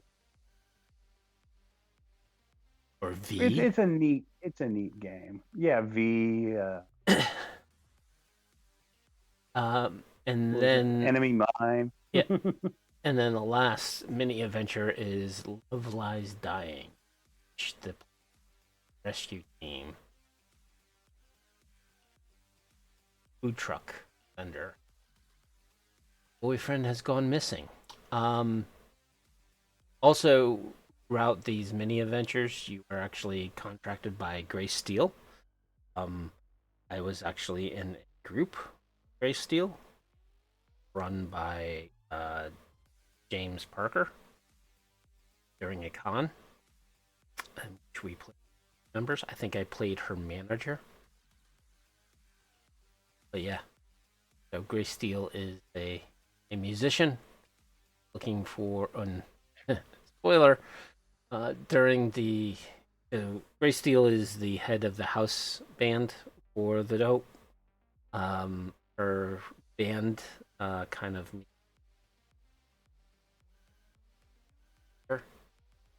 is looking for new members. So Mm. during these mini adventures, you will come across other rockers that Grace Steel would love to interview. They will, whether it's the player's influence or not, they are going to become part of the band. But again, it's one of those things that kind of sets the group up to start getting a emotional connection with NPCs who are going to be more growing with the Hope Reborn. I think that's kind of the whole vibe I'm getting, and I know you aren't especially happy about old Hope dying and then new Hope being reborn. Um, Mm.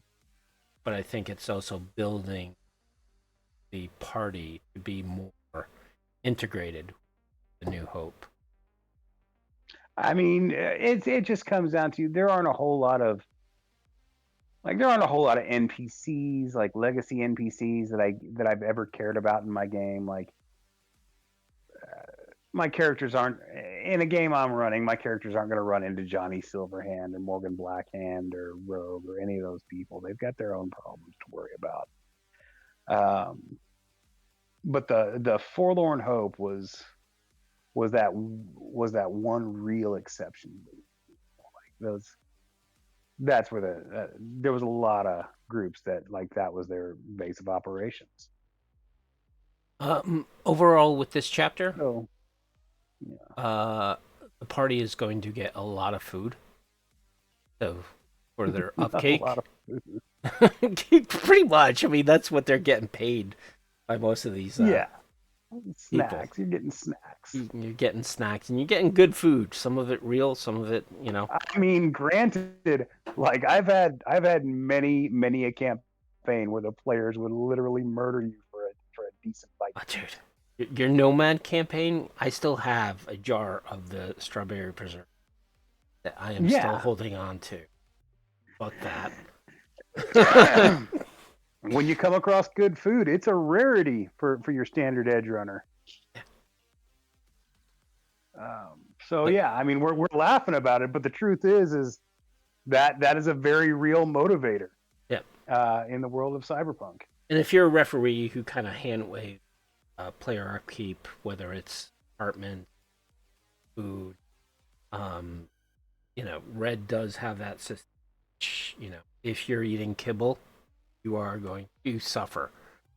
So this Yeah, adventure kind of sets the players up to have good food and not have to worry about it um, for at least a little while. I really like the image of Carrie Zate by Lise Baron. I don't know why. She just looks adorable to me. I She don't does. I'm wondering if she's a know. dwarf. That's what I was thinking. Is she's kind of got a really big head and what look like to her in comparison to the torso, her Yeah, arms look kind of short. But she's adorable regardless. Maybe again, she's just short. I don't know. could be just Or maybe she's perspective. just got a really giant head. Like sometimes that happens. Um, yeah. So the next chapter, which is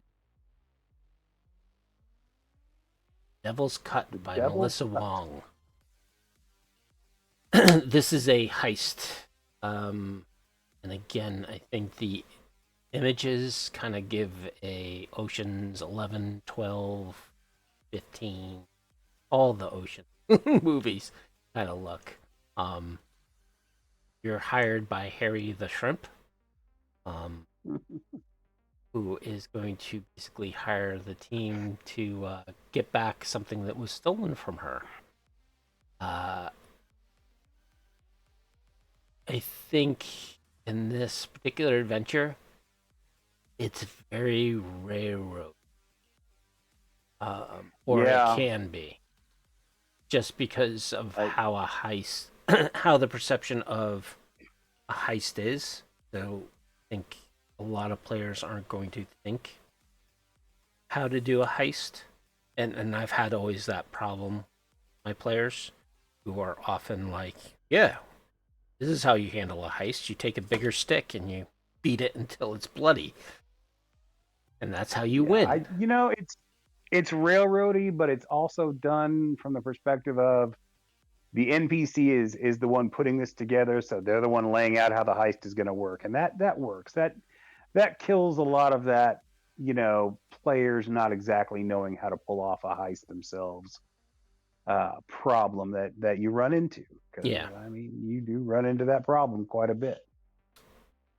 So the adventure Um, is basically giving the referee that Harry is going to kind of direct the party and what to do, uh, and kind of coordinate the heist. Now, of course, in the beginning it says, "Hey, let the players start with it and use Harry as a backup."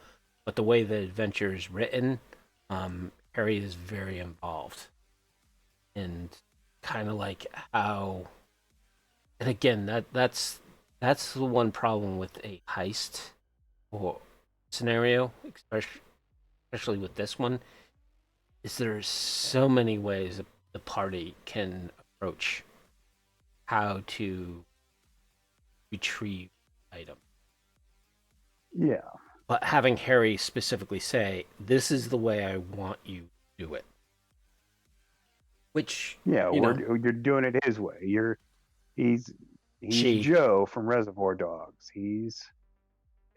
Uh he's gonna lay stay, down the Mister law. Pink.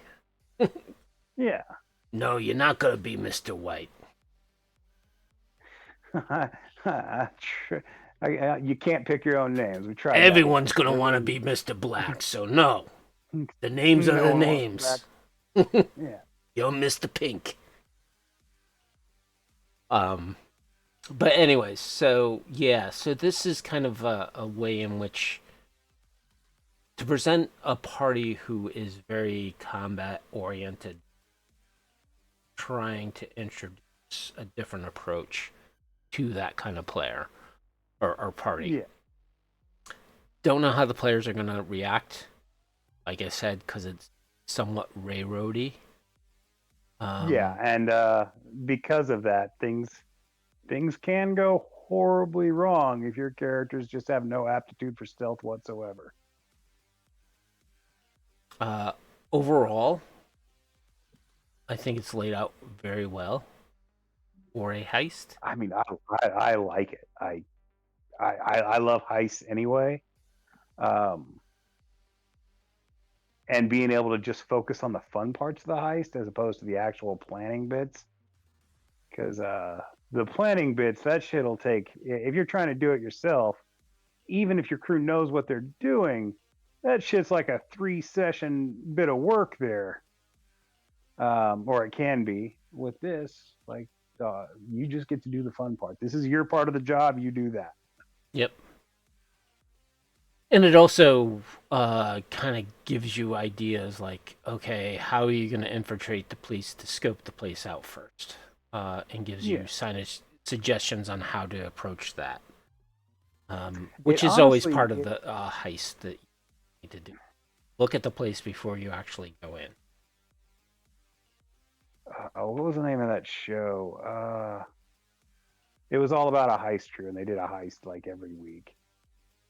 Um, Go like it that? was like an Yeah, it was like an early 2000s version of the A Team. Remember? It Not was a burn. good show. Not burn notice. It came right on the heels of Burn Notice. Like, I want to say 2 years after Burn Notice started, and then Oh, it was went it on. with Black Hat? Is that it? One with Uh, Jason I don't remember Less Than anybody in Zero. it having a name being recognizable before I saw him on the show. Um, it had a kind of a weird name too. It's not important. Like, anybody who's listening to me who's ever seen the show will know what I'm talking about. But yeah, it had that kind of vibe to it. Everybody's got their part to play. Everybody plays their part. Leverage. Thank you, Oscar. Leverage. That's the one. See, I told you. Anybody who was familiar with the show at all would know exactly what I was talking about. There you go. Because I was starting to think James Spader with the Blacklist. No, but that'd probably work as well. Yeah. Anyways, so yeah, so you're definitely going to handhold your party this adventure, and again, you have a client who specifically certain things to happen, and party just going in and just forcing it, not not what the client wants.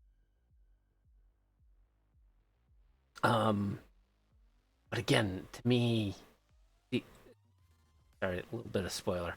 They're instructed to steal 6 bottles of alcohol um, to help relaunch the Hope. 6 bottles of. Anyways, um, that's not a lot of alcohol. Yeah, sure, No, it's it's not. expensive, but But mm, it's top shelf. eh, yeah, I get that, but It's taste over it's style over substance, baby. true.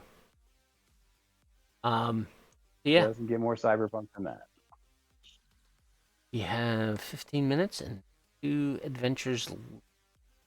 Sorry, so that was the Devil's Cut. We have 2 adventures left. The next adventure is Hope's Calling, which is basically, I love the intro art for it. I love the chick's got a spoon on her cyber dude, that's pinky. Marianne, I not know it's the Marianne, chick. but she's got a spoon on her cyber pinky.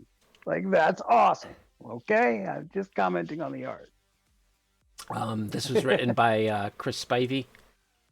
Um, and the adventure is basically the relaunch of the Hope. So there's a few adventures that the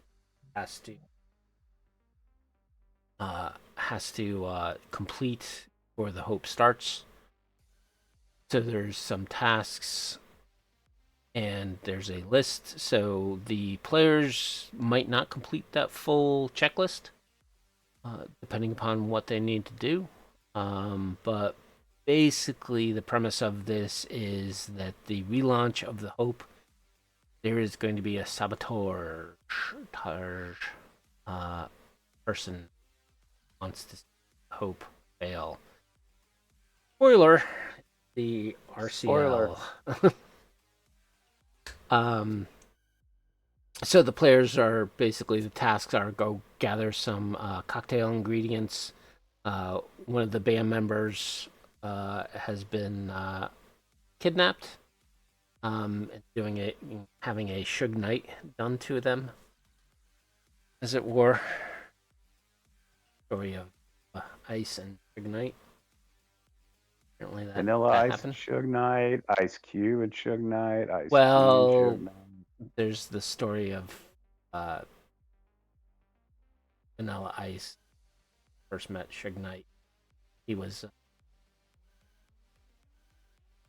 Yeah. eh, own Suge Eh. Knight. Yeah, it could have happened.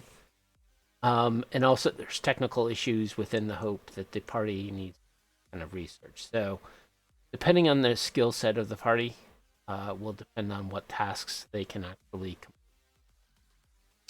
But basically, these scenarios are to introduce the possibility that there is some a mole inside the Hope that is causing some problems, and how you play that out kind of a little bit important from a referee's point of view. I like that this not only ties in little bits from all the previous adventures, uh, but also like this is a large portion of it. You get to like interact with the original regulars. And I think this is a Uh, multi-session adventure. oh, definitely. Like even even even if you're trying to rush through it, this one's going to take at least two, maybe three. And if you're really enjoying it, it'll be more. Um, there's a lot of while there are instances of combat or at least opportunities for it, it's very much a people skills kind of session. Yep. So you said about these tasks. You come to find, or hopefully the party comes to find out there is a mole. and that the launch night is not going to go well. So the Red Chrome Legion is going to attack the Hope during the launch. And again, there is this clock that is presented. You have 20 rounds in which things start happening. And I like the game mechanics of how to treat situation. So as the players do certain things during those 20 rounds will affect or penalize the scores for the good guys and for the bad guys. The good guys and bad guys win, of course, has repercussions at the end of the adventure, but it kind of gives the players kind of goals to achieve during that 20 rounds. And again, that you might have to split the party to achieve some of these goals, unless they are really good and are able to handle the situation quickly. The other thing I like is the chaos effects. So there are certain situations or certain events that might happen throughout those 20 rounds that kind of throw a wrench into the gears as the players are trying to fight off the Red Chrome Legion and their task of destroying Hope. So the main motives of the either way, Chrome Legion is that they tried to attack the Hope beginning adventure, failed, so they as like because we want to be the biggest baddest ass of Night gotta City. save face. You gotta save face, so we're gonna take them out. Yeah. So the adventure, and again, I like the clocks and countdown throughout some of these adventures, and just codifying and putting game mechanics around a specific situation to kind of give those players an urgency, which is often very hard to portray to players. And I think not only that, but you should also push the player. There's mention of actually using a real clock. Never do that for any game scenarios you do. Never use a real clock to count down, because that will, at least in my experience, often cause players to just not like the game, because you're however, there are ways in which stress urgency. I don't know. I've had players. A couple of players who were really bad about not using their not being able to use their turn on their turn. They just he and haw and not pay attention to what was going on the rest of the time. So finally, I had to introduce an egg timer for their turn. Like, when this is out, you're done. Well, but that's different. That's different to players who are too indecisive, right? I think you could use a visual representation of a clock. Like if you've got an old analog clock, you can just click, click, click. But yeah, well, in general, you don't want to set a timer, an actual timer for your group. That won't work well. And if you do use a timer, it should be per player. I know there was mention, and I forget exactly which scenario it was in this book, to use a countdown clock for the whole encounter for all the players. If you have players who are indecisive, a timer for that specific player is kind of important, because some player, I know, I know these players, right, who overthink everything, or the worst players who, like this, who would not pay attention to what is going on until it was his turn, and then he would be like, "Okay, What did you do? What did you do? What did you do? Okay, what's going on over here? Dude, if Yeah, you had been that paying attention throughout the type whole of relationship. thing and not be on your freaking phone, you would have known what's going on. And I hate players who do that. So luckily I get Motherfucker, rid of are you those playing players. Warcraft while we're Yeah. playing while we're trying to run this game? So if you have a player like that, yes, I think that's the discussion before doing anything. To be like, hey, I need you to be present. Because if I come to you and you start asking those questions, I am going to bypass your turn. You either pay attention or you don't. And as a GM, sure, a player's going to take, you know, a minute or two to think about the situation. And they might have been thinking about the whole situation all along, um, and just reacting to the last player's actions to deal with that. But if the player is not ignoring everybody and not paying attention completely, those are the players that just bypass their turn until they start paying attention.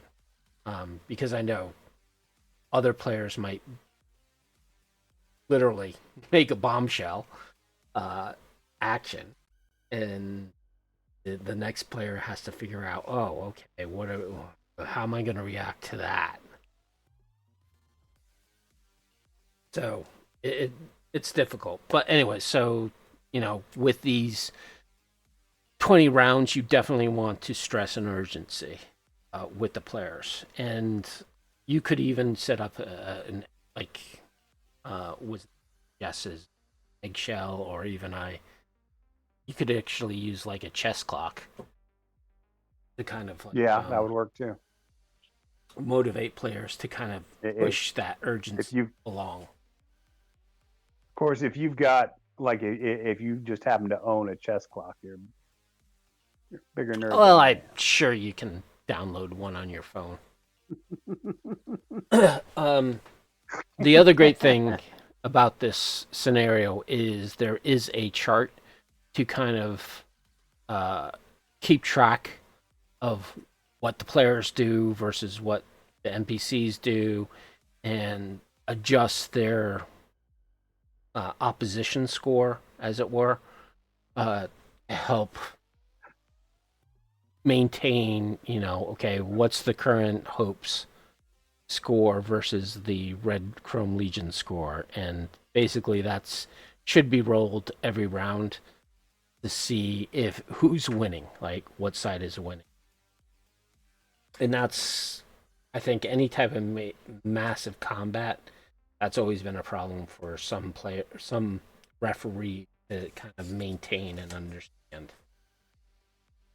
But you also need to add in the wow, we're time.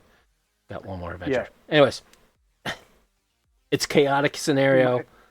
Read through it, understand it, reread it, and there are tools in this chapter to help you.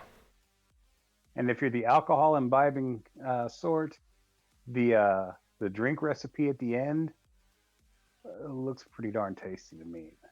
Yeah, go grab some blood oranges. I Yeah, yeah.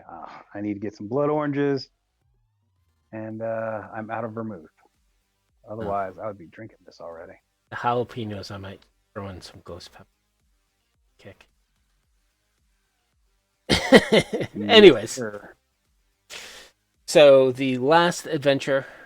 So you would think the successful launch of the Hope would be the last adventure. It is not.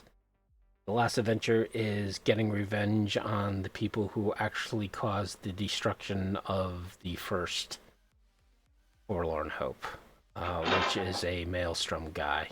And again, this you have the option of doing, and this is a little more open.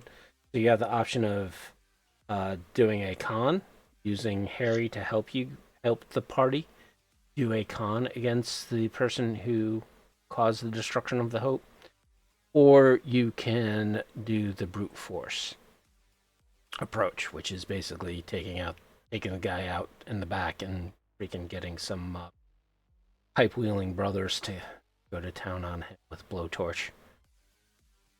Oh, I forgot that. I used to remember the. I'm gonna go get some pipe wheeling brothers to take a blowtorch to Hard their ass. pipe hitting motherfuckers. Yeah. I love that phrase. Like, you okay? No, I'm not okay. Anyways, Pulp Fiction, go watch it. Awesome. Tons of phrases out of that. But so the majority of this particular chapter is if you do the con. Again, Harry kind of lays out the plan, and there's various things that the party needs to do versus going in there and doing the brute force approach. Yeah, this is your episode 2 of Leverage. I mean, you're gonna want to do the con. Like, you're just gonna. It's more fun. The straightforward fighting, sure, that's its own fun, but it's not gonna. It's it's like eating a cheeseburger when you could go to get some lobster and crab, and like, Yep. you want the better meal. Yeah, so appendix is the rules. You can hack agents, which I kind of like. That capability, either from a distance or hacking into it physically. There are chase rules, which I believe was a DLC previously. Kind of reminds me of Call of Cthulhu's way of doing it. It's a little different, but definitely useful. You're dealing with chases. Roller derby rules. Gotta love those. And the different maneuvers that you can do. There's also a rule for Flash of Luck, which is kind of a retcon way of doing things, which is interesting. I like the way it. I mean, from my own luck custom rules, I love to make luck not necessarily like, oh, you can improve this roll by 1 point for each point of luck, versus you buy or you use your luck points to buy a benefit, right? So my luck rolls buy benefits, whether it's a reroll, a automatic crit, whatever. These particular, I mean, anything to flesh out luck and make it more usable and more interesting is always going to be a bonus. Yeah, so Flash of Luck is more retrospect, retconning of, oh, I'm going to use my luck and have a cost to it to make it change into the current situation, which I've seen done for kind of introduce kind of like a general idea of kind of like how I did something from the past to help me in this current situation. And then finally, it fleshes out the headquarters, which was a DLC from 2 months ago. Mm-hmm. So that ends Reborn. Overall, I think it's a good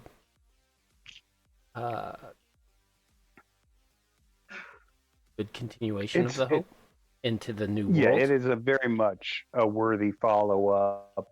I like the way it wraps up things, but leaves the door open for once again it to become your character's basically home away from home. Yep. They even like give you options to rent rooms so your characters can just live there. I like it. I love the book. Uh, from start to finish, like from Will Moss's fantastic opening story all the way through to the end, where uh, I'm not spoiling anything, but all the way through to the resolutions of the story beats within the campaign.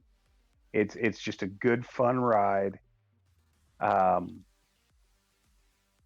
and the art in the book is pretty darn consistent. Like it's all quality. Uh, I love the maps, and seeing the maps in full size is even better if you get the DLC. Um, Overall, I 100% recommend this book.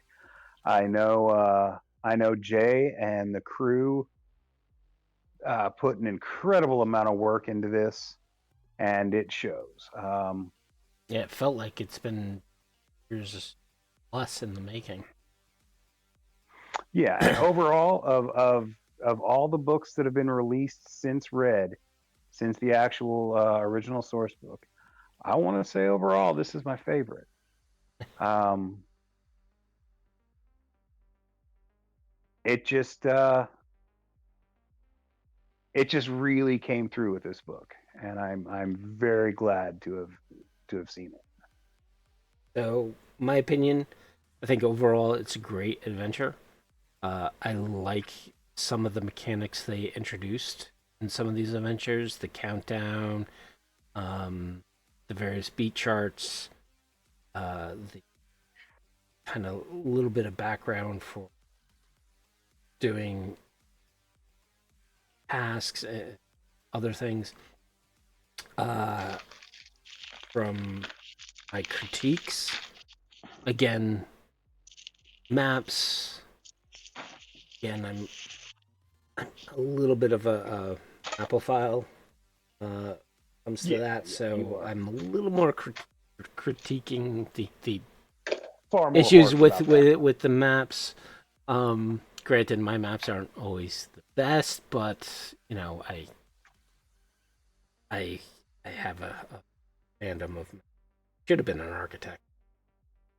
um, the only other critique I have is I would have liked to have seen kind of a write up of, and I know there was like a couple of sentences for each of the staff as well as the patrons for the Hope later on in the book, but I would have liked to have seen Aurora, aka Rory O'Reilly, do an interview of each of the NPCs beginning to kind of Full give agreement. you a understanding of who they are. And I would have loved to have understood how did Hissy and Roxy go from boy I chasers mean, to uh, I mean, for me, a it's pretty married obvious couple. how they got there. They were always kind of flirty with each other. They always gave off uh, vibes, as it were.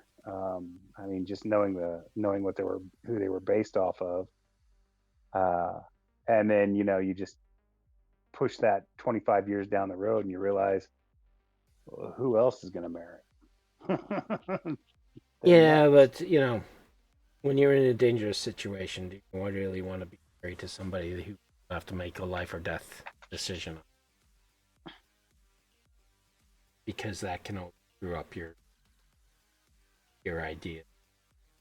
I might It be can, a but little also more brutal reality, uh, thinking as a the other solo. side of that is like that they're not going to leave you behind. There's a difference between a brother in arms and romantic ship, I think. You know, I know that, you know that, but They might popular not, but fiction is not quite so agreeable. in any point of view, Yeah, from a critique point of view, I would have liked to have seen how those NPCs grew in the past 20 years, with like that type of interview uh, template that tells Forlorn. So, Hope Reborn. I think they are reborn, and I think it's a great addition to Cyberpunk Red. Indeed. 10 minutes over. Sorry for dragging on, but I hope you guys enjoyed our discussion. Next session, not quite sure what we're going to be doing. We're working on trying to get up some interviews. Hopefully, we'll get some. So we're getting close to the end of the year, which means hiatus for 3 of our normal episodes. New episode coming in December. So November we have more episodes. Mm-hmm.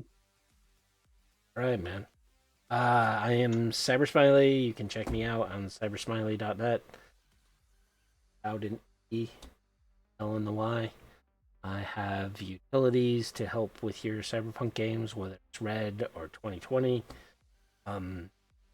Also have some data for 2020 to do lookups, stuff like that. I'm on a bunch of various discords, whether they're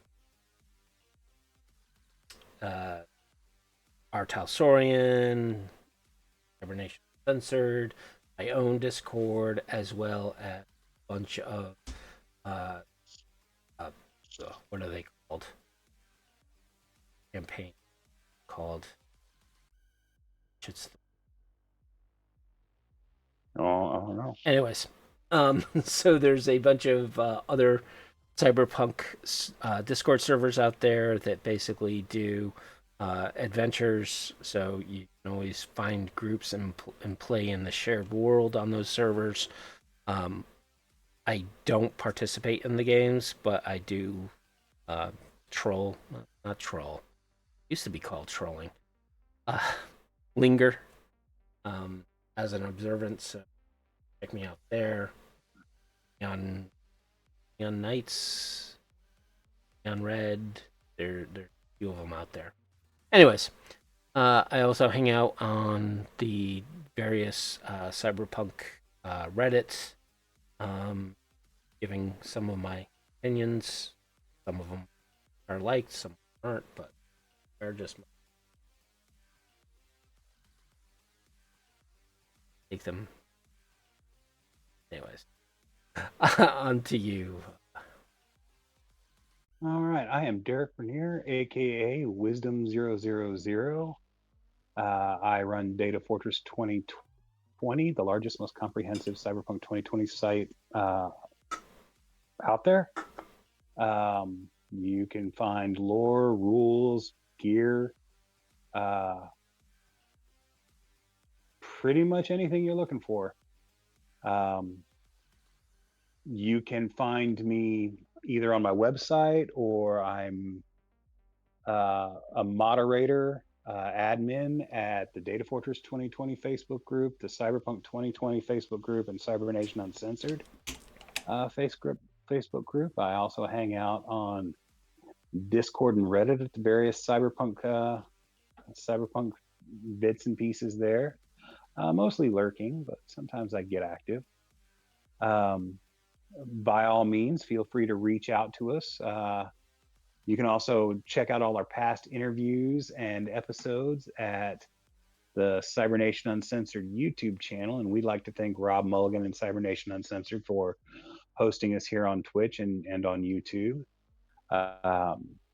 We'd like to thank Jay Gray and Rob Barefoot and Artalsorian Games for sending us a free preview copy of of Tales of the Red, Hope Reborn, so we could give you this wonderful interview.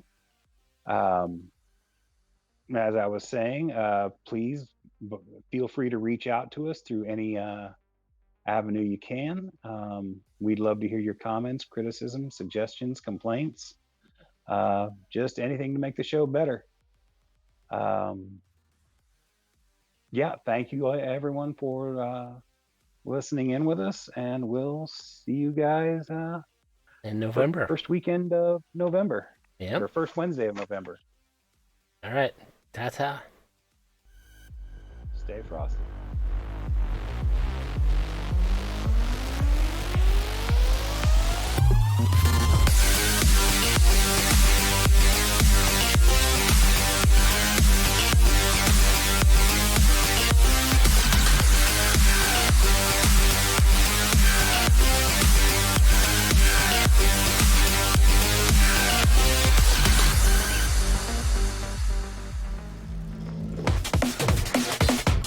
Cybernation Uncensored.